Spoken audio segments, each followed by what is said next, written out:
Like there is a center which is working on HIV/AIDS in Kathmandu. That's a SARC center. Now that center does a lot of campaign, lot of awareness programs, but it also helps testing. It also helps. This is a combined center of HIV/AIDS and tuberculosis. Now that is a health-focused center, so it can be also of use to the people. Our aim is, like another project in SDF, is about maternal and newborn child's health. The idea is that in SAARC countries, this is a big problem. At the time of delivery in far-flung villages or in deprived communities, even requisite medical assistance, which is minimum, even that is not available. So we are doing a project which will make available some, delivery kits, which will have medical equipment and also some trainers training the midwives or the paramedics who can help women during the time of delivery. Now it's a huge project. Individual countries are also doing such projects, but SAARC has also taken up. The idea is that let 100 flowers bloom. You can do as many things as you can, and everything finally converges on the same aim to make people's life better.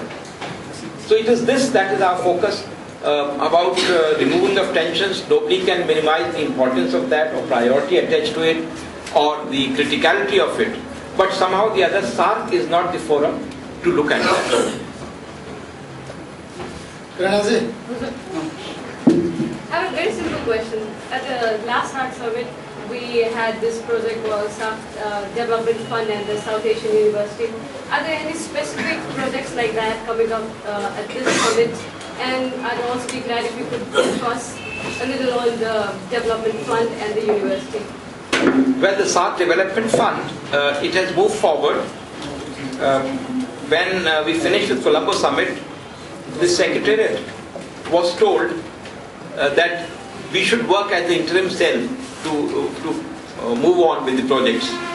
So we have performed that duty, but now we will have a full-fledged secretariat coming up in Thimphu.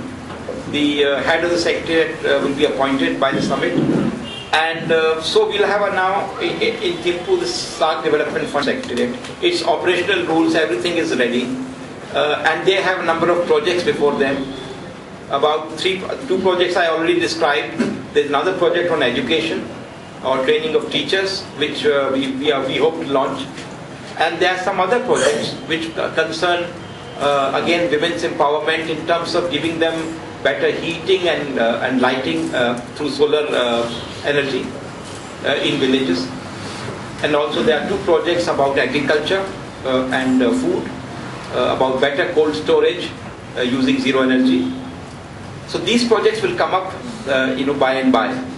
So, now this is SDF. The university is now being, crafted through successive meetings of the steering committee of the university, and it's most of its,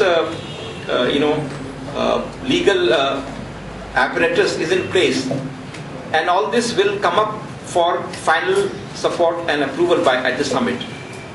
So the university, there's a CEO of Project Authority for the university, which is already functioning in Delhi.